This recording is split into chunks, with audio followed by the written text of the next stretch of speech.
नमस्कार विद्यार्थियों, आज के इस वीडियो में आप सभी का हार्दिक स्वागत करता हूं। और आप चैनल पर नए हैं तो प्लीज़ चैनल को नीचे दिए हुए रेड बेल आइकन को दबा के सब्सक्राइब अवश्य कर लें। विद्यार्थियों, आज का वीडियो अपना जैसा कि आप देख रहे हैं कक्षा 12वीं और हिंदी अनिवार्य का पेपर है सॉल्यूशन पर आधारित है। तो इसमें जो क्वेश्चन है महत्वपूर्ण किस तरीके से आपको हल करना था और कैसे उत्तर लिखने थे उसके बारे में चर्चा करते हैं प्रश्न पत्र पर। यहाँ पर देखो प्रश्न पत्र जो अभी आया, इस प्रश्न पत्र को आपको सभी प्रश्न करने थे, सभी के अंक सामने आपके दिए हुए हैं, कंपलसरी था पूरा करना। तो शुरुआत करते हैं सबसे पहले क्वेश्चन की। विद्यार्थियों, यहाँ पर पहला क्वेश्चन है आपके कि बहुत चयनात्मक प्रश्नों के उत्तर अपनी पुस्तिका में लिखिए। तो यहाँ शीर्ष के फूल जो रचना है, निबंध है, वो हजारी प्रसाद द्विवेदी का लिखा हुआ है। तुलना किससे की गई है? तो यहाँ पर 4 ऑप्शन है, उसमें आपको राइट आंसर जो है वो करना था अवधूत से की गई। अवधूत का मतलब होता है विद्यार्थियों साधु या सन्यासी। तो इस वीडियो को अंत तक जरूर देखें जिससे कि आपके काफ़ी सिलेबस समझ में भी आ जाएगा, एक दौरान रिवीजन भी होगा, क्योंकि कई अन्य जानकारियाँ इससे जुड़ी हुई है। तो इसलिए देखना अंत तक आपके लिए फ़ायदेमंद होगा। अब देखो आगे दूसरे क्वेश्चन है, महादेव वर्मा की सेविका भक्तिन का वास्तविक नाम क्या था? लक्ष्मी था या लक्ष्मीन? उसके बाद देखो अगला महादेव वर्मा का ये संस्मरण था। अगला क्वेश्चन है विद्यार्थियों, हिंदी भाषा को शुद्ध रूप से बोलने और लिखने संबंधी नियमों की जानकारी देने वाला शास्त्र। ये अपने व्याकरण में भी अच्छी तरह से चर्चा की थी पहले, तो आपको याद आ गया होगा कि व्याकरण शास्त्र ये कहा जाता है उसको। टेस्टामेंट का हिंदी रूपांतरण क्या है? तो इसका हिंदी रूपांतरण होता है वसीयत। जैसे अपने माता पिता अपने लिए जो खुद अपनी इच्छा से लिखते हैं, धरोहर जो होती है वो किसके नाम करते हैं, तो उसको वसीयत बोलते हैं। तो ये वसीयत इसका राइट आंसर है विद्यार्थियों। जन्म से वे अपने साथ लाते हैं, क्या लाते हैं? तो ये बहुत ही अच्छा क्वेश्चन था और इसमें कपास राइट आंसर होता है, क्योंकि बच्चों का शरीर जन्म लेते वक्त एकदम कपास की तरह नर्म और कोमल होता है, इसलिए। और कपास जो होती है नरमा होता है, वो भी इसी तरीके से बच्चों के शरीर की तरह नर्म और कोमल होता है। तो कपास से तुलना की गई बच्चों की। उषा कविता जो किसकी लिखी हुई है? शमशेर बहादुर सिंह की है, जिसमें प्राकृतिक वातावरण का सुबह के समय का, भोर के काल का वर्णन किया गया कई उपमान के माध्यम से। तो नामक कविता के कवि है, इसका राइट आंसर हो जाए शमशेर बहादुर सिंह।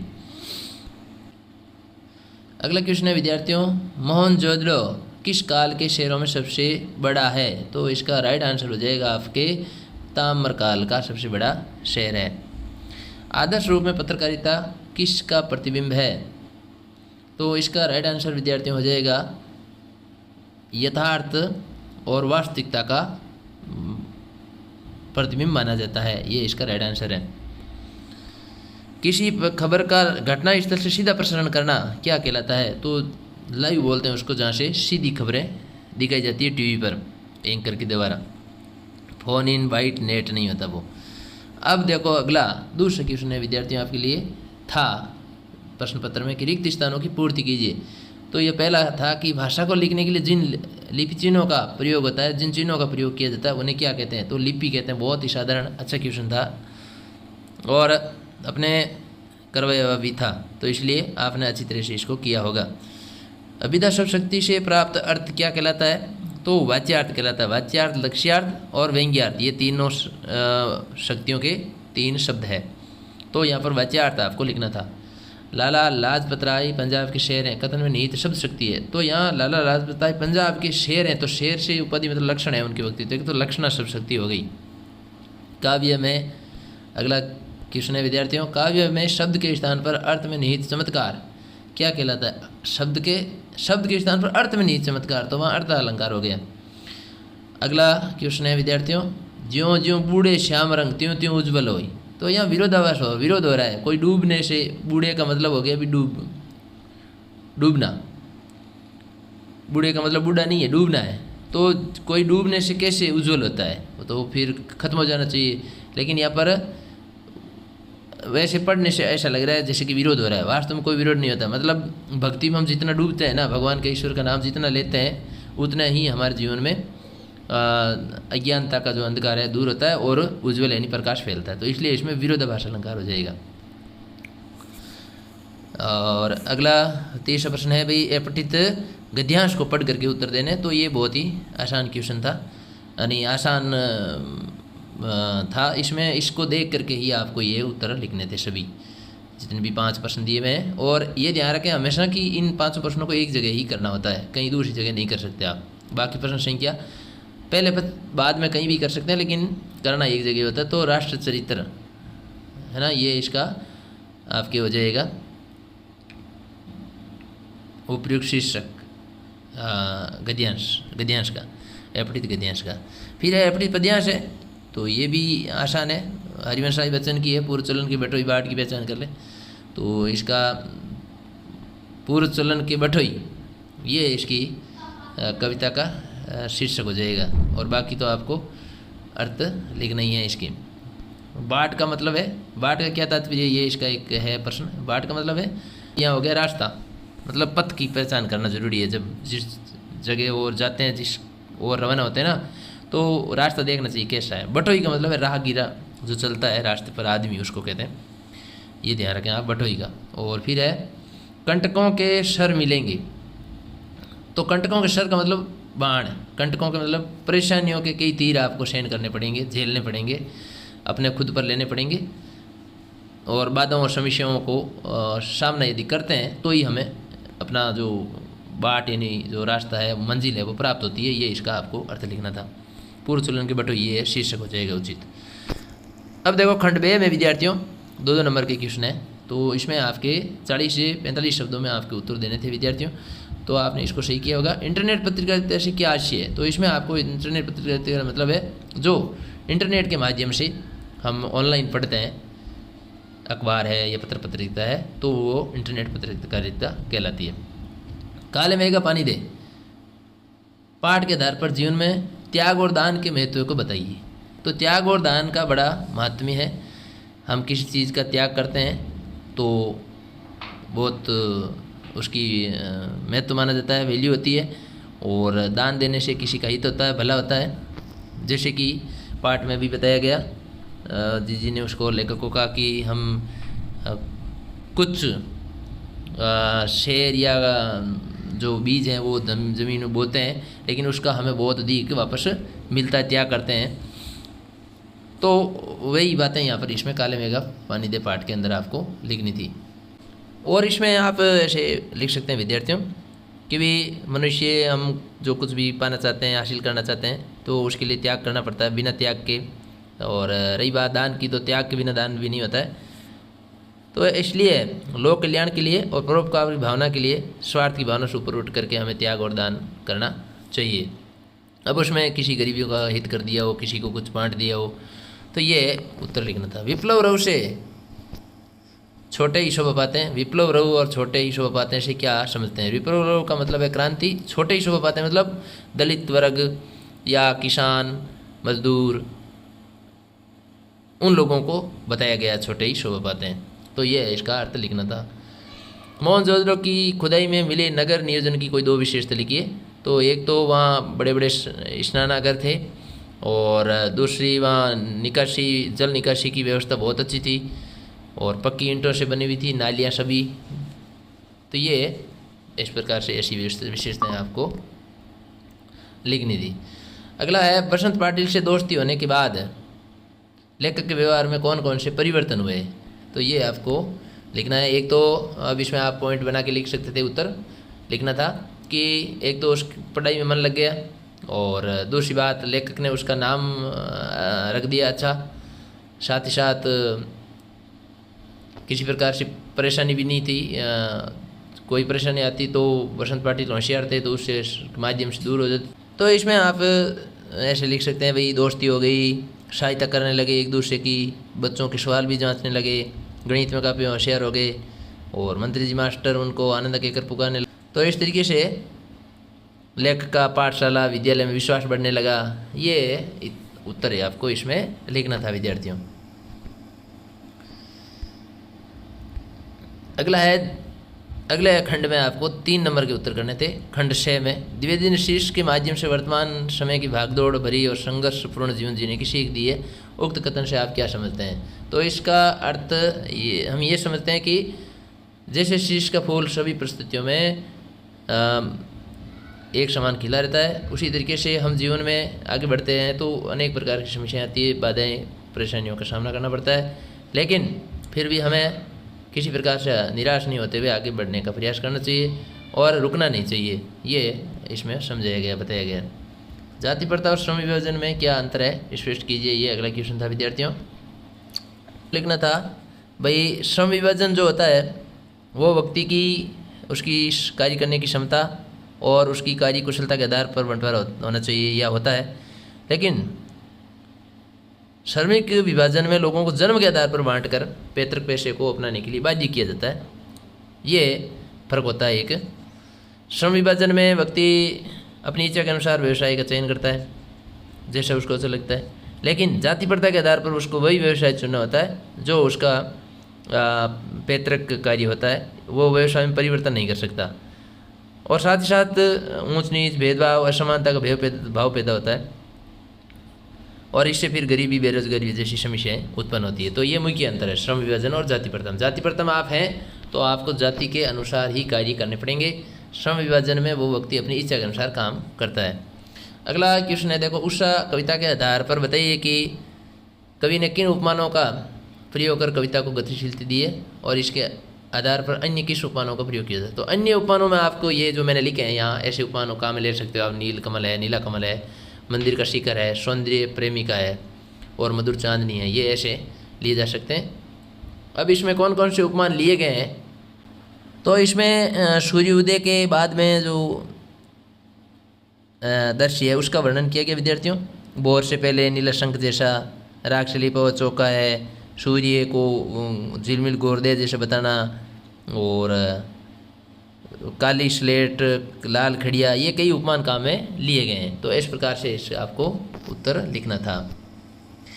कैमरम बंद अफाइज कविता में प्रश्नकर्ता का क्या उद्देश्य रहा है, उसके स्थान पर यदि आप होते तो किस प्रकार लेते। प्रश्नकर्ता का तो उद्देश्य था संवेदनहीनता के आधार पर अपना स्वार्थ सिद्ध करना और पैसे कमाना अमानवीय व्यवहार करके, लेकिन यदि हम होते तो एक अच्छा व्यवहार करते, मानवीय व्यवहार के साथ उसके साथ प्रश्नोत्तरी करते या उसका साक्षात्कार लेते। ऐसे आपको उत्तर इसका लिखना था विद्यार्थियों।